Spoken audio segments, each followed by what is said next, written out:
Chanhassen, and welcome to this episode of The Local. This week, we are joined by Vanessa Drews, owner of the Cheesecake Funk.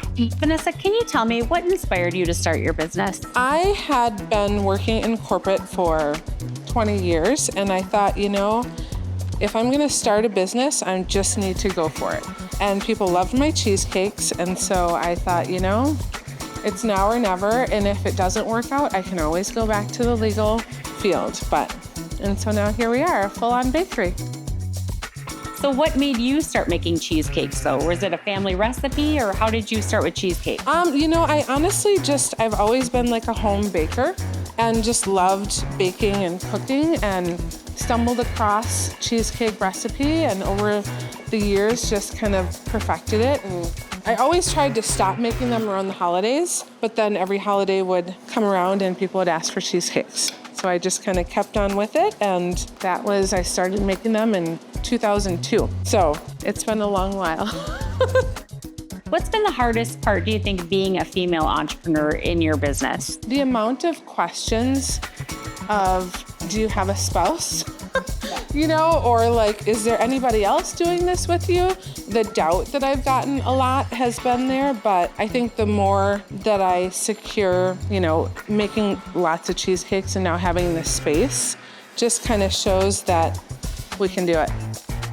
I've heard rumblings that Prince was a fan of your cheesecakes. Is that true? Absolutely. Yeah. When I worked for him selling merchandise, I would just put cheesecakes in the fridge, and he found them in the fridge one evening or early morning maybe, and started mentioning Cheesecake Funk on social media, and then I knew that he had found it and he enjoyed it, and then they kept asking for more turtle cheesecake.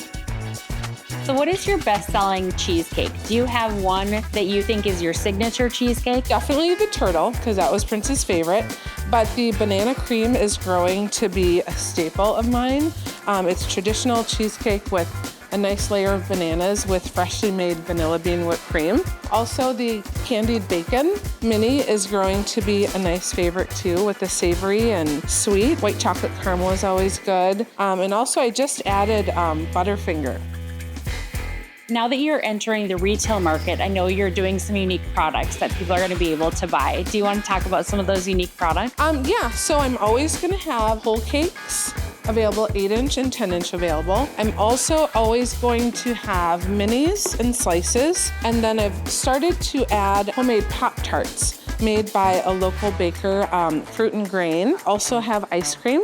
It's because everybody doesn't like cheesecake, and that's totally fine. So right now we've got some salted caramel chocolate and strawberry ice cream. What makes your business unique? I don't know.